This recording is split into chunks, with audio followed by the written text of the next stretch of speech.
Bonjour tout le monde! Donc aujourd'hui, nous allons lire le conte de la chasse-galerie. C'est parti!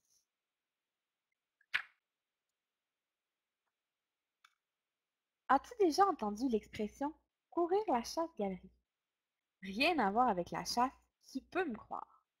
La légende dit que pour courir la chasse-galerie, on devait s'asseoir dans un canot puis dire une formule magique. Zoom! Le canot s'envolait et nous amenait où l'on le voulait. Mais pour que ça fonctionne, il fallait faire un pacte avec le diable lui-même. Retournons dans le temps, au Québec, au début des années 1800.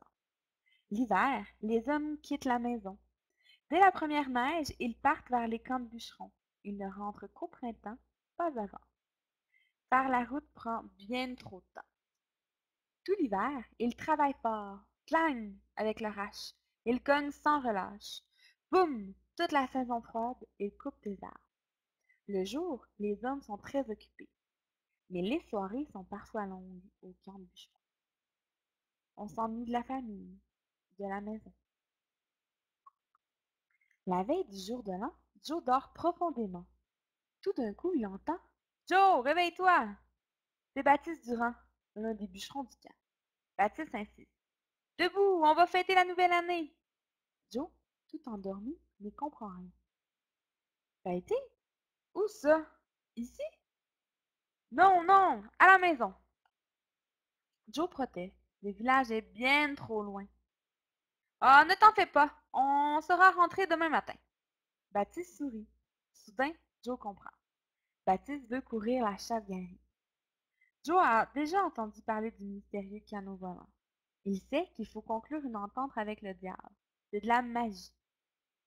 Ou plutôt de la sorcellerie. Il hésite. Vendre son âme au malin ne lui dit rien de rien.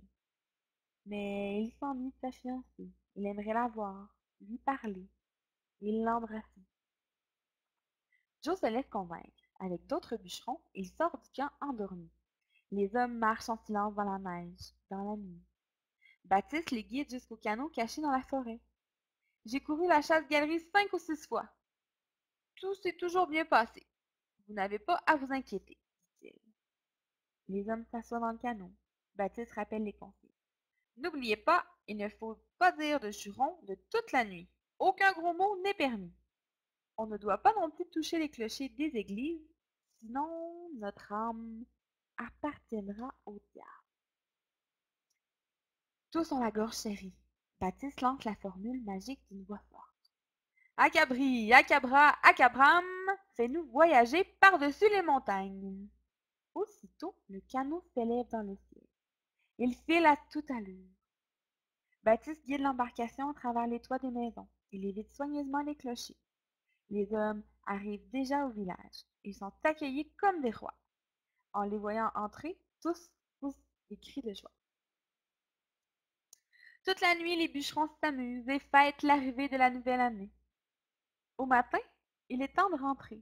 Ils sortent de la maison discrètement et retournent au canot caché dans la neige. Il s'assoit. Baptiste a du mal à se souvenir de la formule. Il a trop bu pendant la nuit. Les autres sont furieux contre lui. Ils veulent guider le canot à sa place, mais Baptiste refuse. Il se fâche. Il crie enfin les mots magiques. Acabri, acabra, acabram, fais-nous voyager par-dessus les montagnes. Le canot s'élève dans le ciel. Il tombe, il zigzague, ça ne va pas du tout. Baptiste ne parvient pas à le contrôler. Les hommes ont peur. Le canot frôle au passage un clocher. Baptiste se met à jurer. Oh non! Les gros mots, le clocher, le pacte est brisé. Le canot fonce droit vers un grand pin. Boum! Il tourbillonne et plonge vers le sol. Les bûcherons hurlent de frayeur. Ils tombent du canot et s'évanouissent de peur. Le lendemain, ils se réveillent au camp de bûcherons.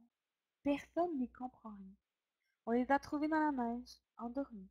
On les a ramenés dans leur lit. Aucun des hommes n'ose raconter ce qui s'est passé. Ils sont bien trop heureux de s'en être tirés. Le diable n'a pas pris leur âme. Il leur aura peut-être fait un cadeau pour la nouvelle année. Nul n'a plus jamais couru la chasse-galerie après cette fameuse nuit. On devine pourquoi.